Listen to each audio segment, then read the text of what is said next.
안녕하세요, 주야TV입니다. 오늘은 원피스 1102화 풀버전 리뷰 및 분석입니다. 영상 바로 시작합니다. 1102화의 첫 시작은 쿠마를 찾아 여행을 떠나는 보니의 적단으로 시작합니다. 그리고 보니가 쿠마의 흔적을 찾아 한 섬에 도착했을 때는 이미 쿠마는 떠난 상태였죠. 한편 보니의 적단은 항상 수많은 노인과 어린이들을 부상 입힌 채 남겨놓기 때문에 해군들은 그들을 정말 악랄한 해적으로 생각합니다. 다만 부상당한 노인과 어린이들은 모두 보니의 능력으로 변한 해군들이었죠. 그리고 장면은 쿠마로 전환되고 쿠마는 보니가 자신을 찾아다니는 걸 알고 있었지만 보니는 혹시나 해를 입을까 세턴과의 약속대로 보니를 만나지 않으리라 결심합니다. 그리고 장면은 루피에게 첫 현상금이 걸린 장면이 나오며 이에 대한 징배, 에이스 등의 반응이 나오죠. 그리고 시점은 NES 로비 사건으로 전환되고 당시 쿠마는 에그대에 있는 베가펑크를 만납니다. 그리고 베가펑크는 파시피스타 군단을 보여주며 NES 로비 사건에 대해 이야기합니다. 그리고 그때 쿠마는 베가펑크에게 말하죠. 밀짚 모자는 드래곤의 아들이다. 쿠마는 당시 베가펑크에게 기억을 주기로 했기 때문에 루피가 드래곤의 아들이라는 걸 숨기는 것이 의미가 없다 생각하며 솔직하게 말을 해주죠. 그리고 베가펑크는 루피가 드래곤의 아들인 걸 듣고 매우 놀랍니다. 그리고 쿠마는 말합니다. 고무 능력을 가진 소년이 어떻게 세계정부에 대항하게 된 건지 마치 니카 같군. 이때 베가펑크도 말합니다. 그러게나 말일세. 시간은 스릴러 와크 사건으로 전환되고 쿠마는 밀짚모제 적단이 모리아와 싸우는 걸 지켜봅니다. 그리고 그때 세계정부는 쿠마에게 흰소년과의 전쟁을 준비하라고 지시하죠. 그리고 장면은 샤본디 제도로 전환되며 보니가 나오는데 쿠마는 식당 밖에서 보니를 지켜보며 말하죠. 강한 해적이 되었구나. 그리고 쿠마는 천룡의 폭행 사건을 듣고 즉시 노예 경매장으로 가 범인을 찾습니다. 그리고 루피가 어인을 보호하기 위해 천룡인을 폭행한 걸 보며 매우 놀라죠. 쿠마는 이를 보고 당황하며 말합니다. 100년 동안 누구도 이런 반역적 행위를 한 사람은 없어. 이어서 쿠마는 샤본디 제도에서 있었던 파시피스타와 밀짚모제 적단의 충돌을 봅니다. 그리고 쿠마가 나타나 밀짚모제 적단을 모두 날려버리죠. 이에 루피는 말합니다. 구하지 못했어. 동료 한 명도. 그리고 쿠마는 루피의 말을 듣고 홀로 생각합니다. 그렇지 않다. 너희들은 아직 신세계에 발을 들일 준비가 되지 않았을 뿐.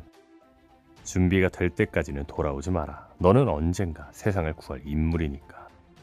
그리고 장면은 에그헤드로 전환되고 세턴은 베가펑크에게 말합니다. 만일을 대비해 쿠마의 몸 안에 자폭 스위치를 넣어놔라. 베가펑크는 쿠마의 의식이라도 유지할 수 있도록 해달라고 부탁하지만 세턴은 인격을 지우라고 지시하죠. 그리고 세턴은 말합니다. 나도 과학자다. 나에게 거짓말할 생각은 마라. 베가펑크. 그리고 정상결전 바로 전날이자 쿠마의 인생 마지막 날 쿠마와 베가펑크는 서로에게 작별을 고합니다. 그리고 베가펑크는 전쟁에서 흰쇠매 적단과 싸우도록 프로그래밍 하는데 쿠마는 자신이 써니오를 지킬 수 있도록 프로그래밍 해달라고 부탁하죠. 그리고 쿠마는 말합니다. 베가펑크, 난 밀짚모제 적단의 성장을 보고 싶다. 하지만 그럴 수 없으니 그들의 집이라도 지켜주고 싶다.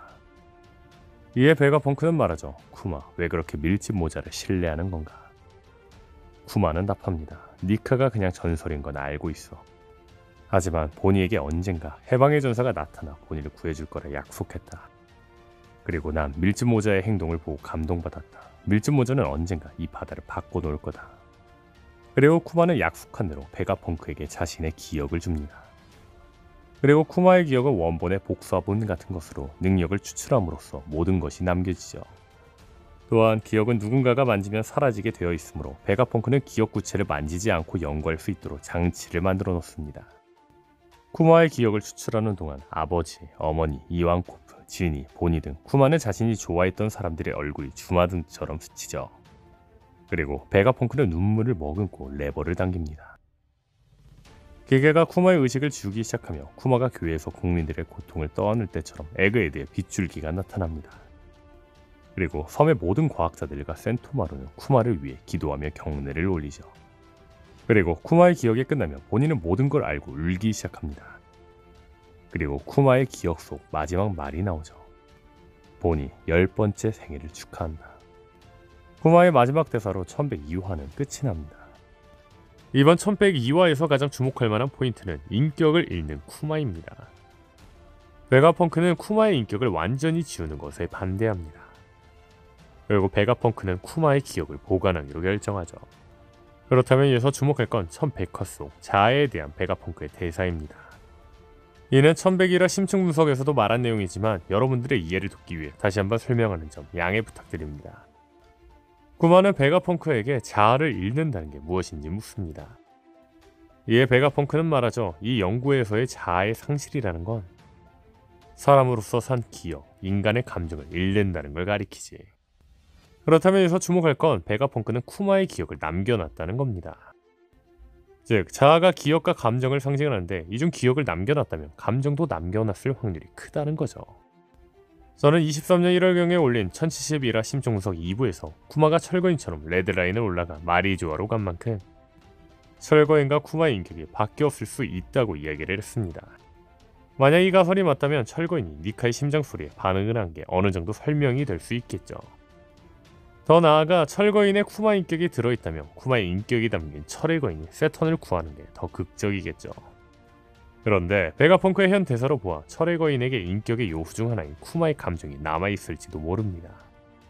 즉, 본인을 향한 감정이 담긴 철의 거인이 본인을 구하는 명분이 충분해진다는 거죠. 이번 1102화에서 다음으로 주목할 건 드디어 쿠마의 과거 예상이 끝났다는 겁니다. 쿠마의 과거 예상이 끝난 만큼 쿠마의 모든 행적을 정리해보고 싶습니다. 47년 전 쿠마는 교회를 운영하는 버커니아족 바슬로묘 클랩과 인간 어머니 사이에서 태어납니다. 제인의 혈통인 버커니아족 혈통이 밝혀지면 바로 노예행위기에 쿠마의 아버지 클랩은 쿠마가 버커니아족이라는 사실을 비밀로 하였으나 43년 전 이 사실을 들통나고 말았고 가족 전부 연좌제로 천룡인의 노예로 끌려갑니다. 그러던 도중 어머니는 노예로서의 삶을 견디지 못하고 죽고 맙니다. 그 소식을 들은 쿠마는 울부짖으며 자신도 죽는 게 낫지 않냐고 하지만 클랩은 태양신 니카의 전설에 대해 알려주며 계속 버티면 언젠가 니카가 널 구해줄 거라 위로해주죠. 다만 니카의 춤을 추던 클랩이 시끄럽다며 천룡인이 클랩을 죽여버리고 쿠마는 모든 희망을 잃고 맙니다. 그리고 38년 전 쿠마는 천룡인들의 사료게임을 위해 웨스트블레에 있던 갓벨리에 가게 되는데 그곳에서 천룡인의 노예 이반코프와 지니를 만납니다. 그리고 이들은 갓벨리에서 탈출하기 위해 이번 대회의 정보를 외부로 흘리고 그곳에 로저 적단, 록세 적단이 오게 됩니다. 이 틈을 타 쿠마는 도톰도톰 열매를 먹고 500명의 사람들을 구해내며 함께 갓벨리에서 탈출하죠. 그리고 이반코프는 자신의 길을 떠나고 쿠마는 지니와 함께 소로베 왕국에 남습니다. 그리고 쿠마는 아버지의 뒤를 이어 목사가 되고 사람들의 통증이나 고통을 빼내주며 살아가죠. 그리고 25년 전 지니는 쿠마에게 청혼하지만 쿠마는 버커니아족이라는 사실 때문에 가족들까지 같이 불행에 휘말려버린 아버지의 기억 때문에 지니의 청혼을 거절합니다.